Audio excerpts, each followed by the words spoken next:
तो दोस्तों, कैसे हो आप सभी। मैं आशा करता हूँ आप सभी बिल्कुल ठीक होंगे।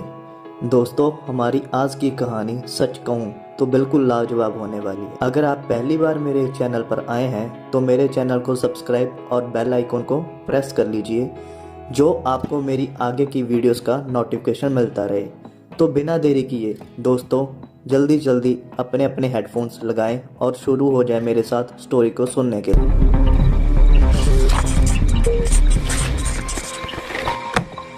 हाँ, चलो सिलेबस तो पूरा हो गया मेरा। मैथ की बुक बंद करते हुए यश बोला और बैठकर कुछ सोचने लगा।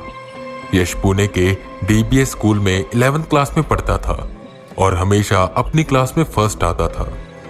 पर जब से क्लास में प्रतीक आया था तब से उसकी पोजीशन डाउन हो गई थी। प्रतीक 10th क्लास में उनके स्कूल में आया था और जब से वो आया था तब से वो हमेशा फर्स्ट आता और यश सेकंड, जिससे यश को बहुत गुस्सा आता। उसके घर वाले भी उसे और ज्यादा प्रेशराइज करते और ताने देते। बात बात पर यश को प्रतीक से कंपेयर करते। प्रतीक के लिए उसके मन में हेट और ज्यादा बढ़ती जा रही थी।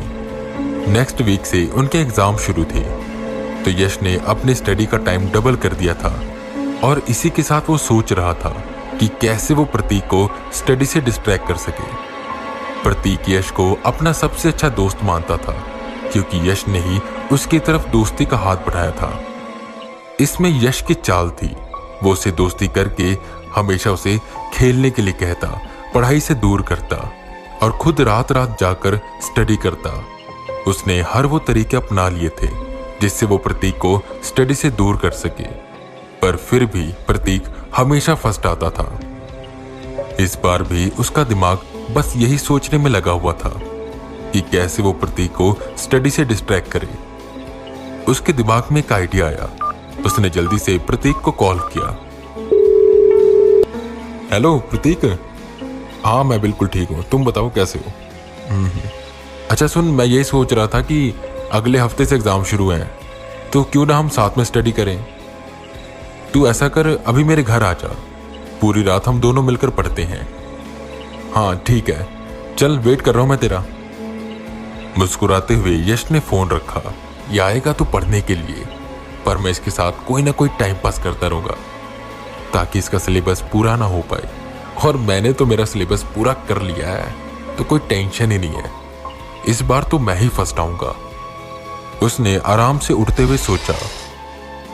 प्रतीक गांव का रहने वाला था और स्टडी के लिए वो शहर में एक रूम रेंट पर लेकर रहता था।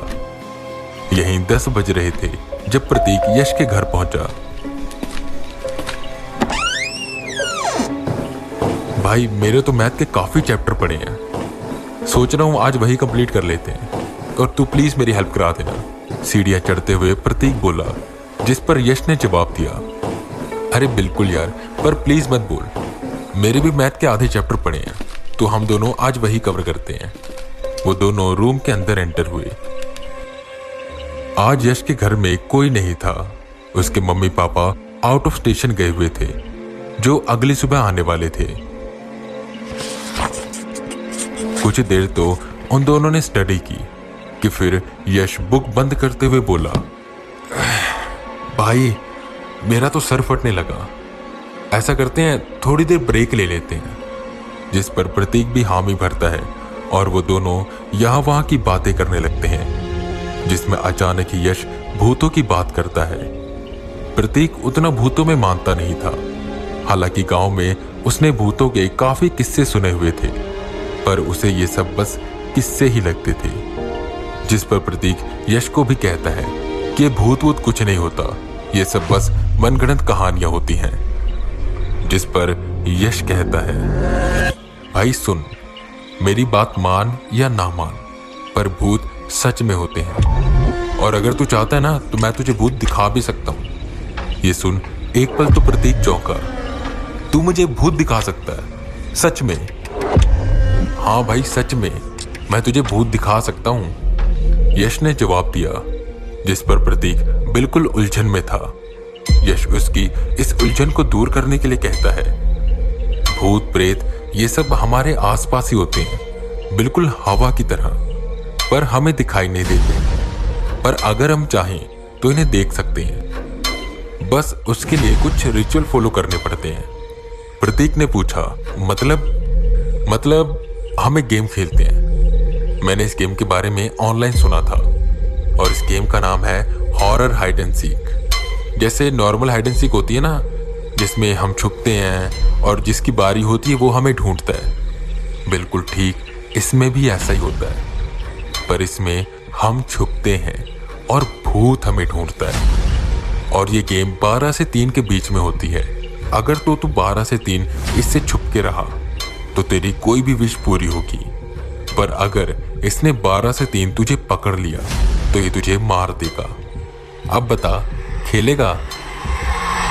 प्रतीक को यह सब बस एक मजाक लगा, पर गेम इंटरेस्टिंग लग रही थी तो उसने एक बार इसे ट्राई करने का सोचा। उसने हामी भरी और फिर यश उसे गेम्स के रूल बताने लगा। सबसे पहले पूरे घर की लाइट्स बंद करेंगे, फिर घर के बिल्कुल बीचों बीच नमक से एक सर्कल बनाएंगे और उसी सर्कल में एक क्रॉस का निशान। फिर उस क्रॉस के निशान के बिल्कुल बीचों बीच एक मोमबत्ती रखेंगे, उसे जलाएंगे और फिर उसे बुझाकर भागकर घर से बाहर निकलेंगे और ठीक 12 बजे गेट पर 13 बार नॉक करेंगे और फिर अंदर आएंगे। इस वक्त तक वो भूत घर में घुस गया होगा और हमें बस उससे छुपना है। बिल्कुल सिंपल रूल है, समझ आ गए तुझे? यश ने कहा, जिस पर प्रतीक हाँ में सिर हिलाता है। और वो दोनों ठीक वैसा ही करते हैं।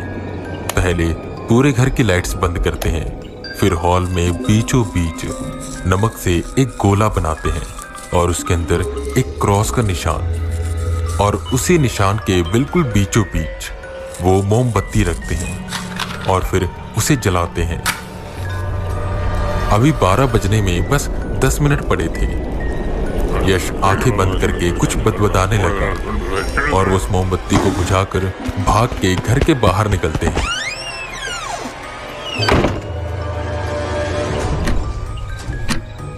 फिर जैसे ही 12 बजते हैं वो 13 बार घर के दरवाजे पर नॉक करके अंदर आते हैं और छुप जाते हैं। जब वो घर से बाहर निकले थे अंधेरा तब भी बहुत था, पर अब वो अंधेरा जैसे और ज्यादा काला हो गया था। यश को ये सब सच नहीं लग रहा था।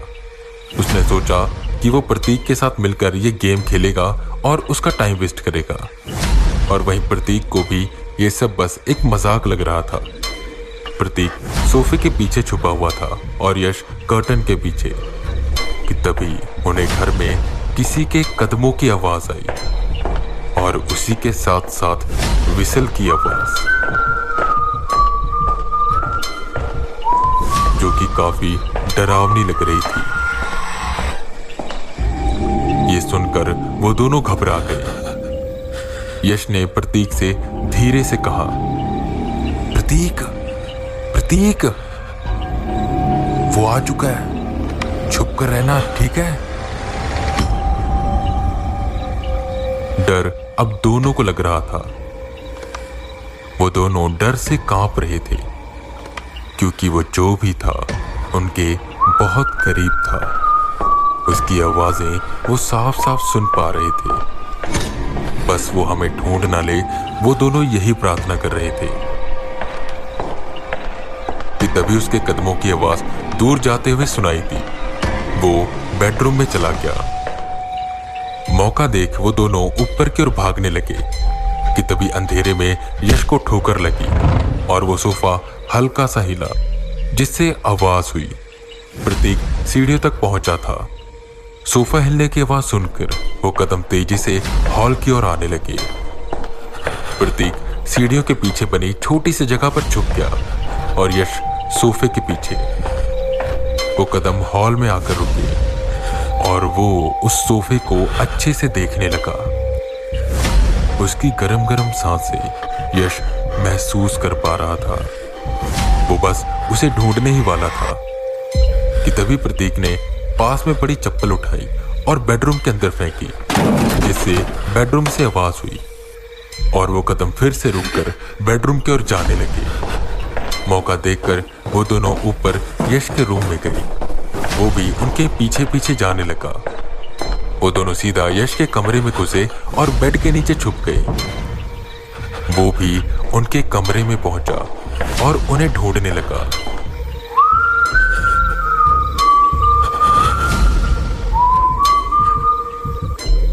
ऐसे ही छुपते छुपाते रात के 2:20 हो गए और अब बस 3 बजने ही वाले थे।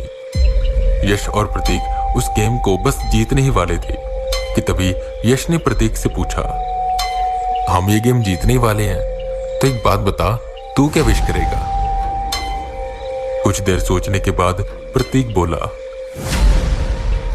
मेरी तो बस यही विश है कि मुझे ढेर सारा पैसा चाहिए ताकि हम इस गरीबी की जिंदगी से निकल सकें।